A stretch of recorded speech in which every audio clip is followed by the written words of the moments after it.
Gospel of Luke chapter 4, I will read from verse 14. And Jesus returned in the power of the Spirit into Galilee, and there went out a fame of him through all the region round about. And he taught in their synagogues, being glorified of all.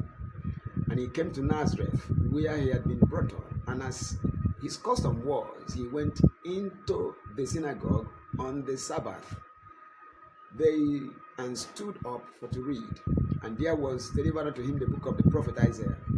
When he had opened the book, he found the place where it was written, "The Spirit of the Lord is upon me, because he hath anointed me to preach the gospel to the poor." Take note, Jesus preached the gospel to the poor, not to sinners. Jesus did not preach the gospel to sinners. Before Christ died on the cross, everyone Christ spoke to was under the siege of sin. Until Christ died and rose from the dead, there was not one person that was born again. So Jesus was sent to the lost sheep of Israel.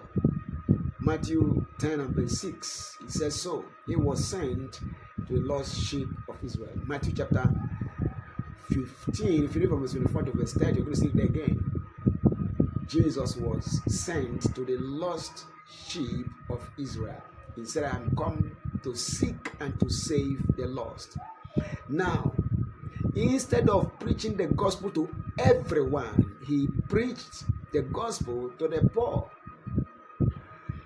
He said, "He has sent me to heal the brokenhearted or the sick." He was sent to heal, not to preach to the sick. Jesus said he was sent to heal the sick. He was not sent to preach to the sick. He was sent to heal the sick. As the Father sent him, even so he has sent us. He said he was sent to preach deliverance to the captives.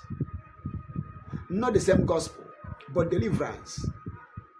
Deliverance from captivity is the gospel to the captives. He said he was sent to preach recovery of sight to the blind. Restoration of sight is good news to the blind. That's the gospel. He was sent to set at liberty those who were bruised, not to preach the gospel to them. He was sent to preach the acceptable year of the Lord, the year of favor, the year of liberty, the year of jubilee, the year of God's grace for everyone. So anyone and everyone can access anything God has made available.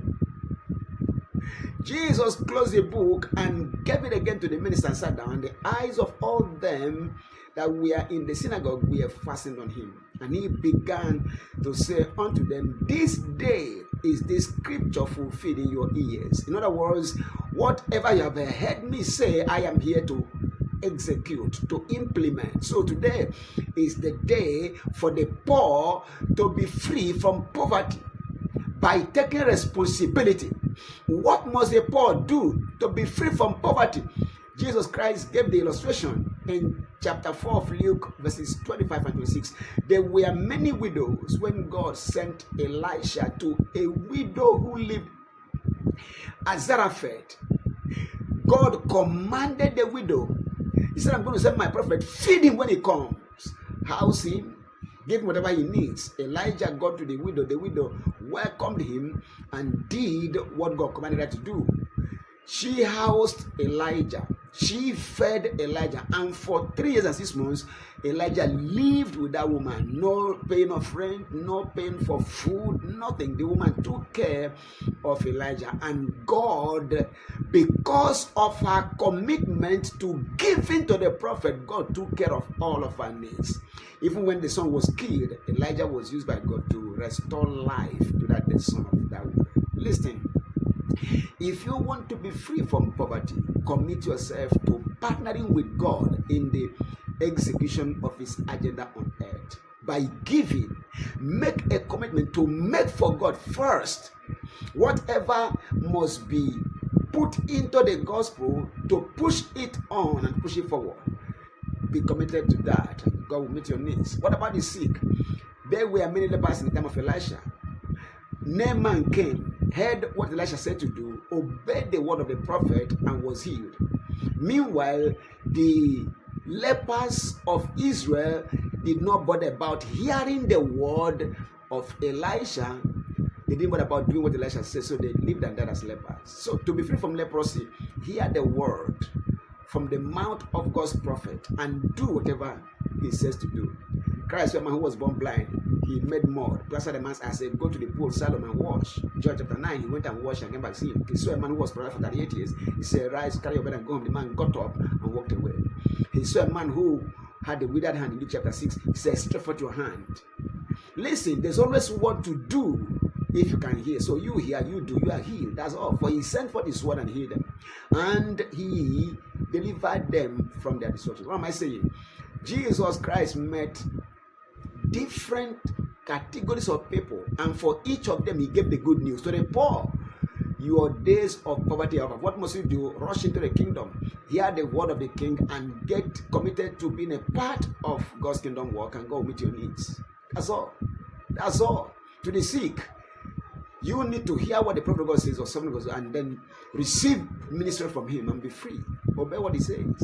To the captives, hear the word of proclamation about your freedom and believe in act of it, and you'll be free. So Jesus Christ segmented the assignment he was sent to accomplish into different groups, and for each group he gave the good news. To the poor, he preached the gospel. To the sick, he healed. To the captives, he preached deliverance. To the blind, he preached the gospel of sight. To the oppressed, he set at liberty. And to everyone, he proclaimed the acceptable year of the Lord. What am I saying? Time has come when we must follow his footsteps and what he did. Preach the gospel to the poor. What's gospel? Poverty has come, to you because of the fact that Adam lost out. Now you can be free by coming back to the kingdom and hearing what God says, and just be a part of God's work, and then God will take care of you. Whether you like it or not, until you become a giver, you will die a pauper. I repeat that because worth repeating. Until you commit yourself to the giving lifestyle, you're going to struggle and die as a pauper. Giving is the way out of poverty. I tell you, until you embrace his sowing, you're not ready to. If you're a Christian, you're not ready to be free. Listen, that you have money to build one small house and buy a car doesn't mean you have arrived. People that God will entrust with his word must be found trustworthy. How? By their commitment to using God's resources for God's kingdom business. That's what qualifies you. My prayer is that God will help you to wake up and know that the gospel report is, if you want to be free from poverty, get into the kingdom and be a part of advancing God's kingdom by reason of whatever, give whatever you have. That's all. The poor widow gave her meal, her home, her time, and everything she could give to advance God's kingdom business in the life of the prophet Elijah. And God, because of that, took care of all of her needs. May that be your portion from now as you get committed. In Jesus' mighty name. Amen. Peace.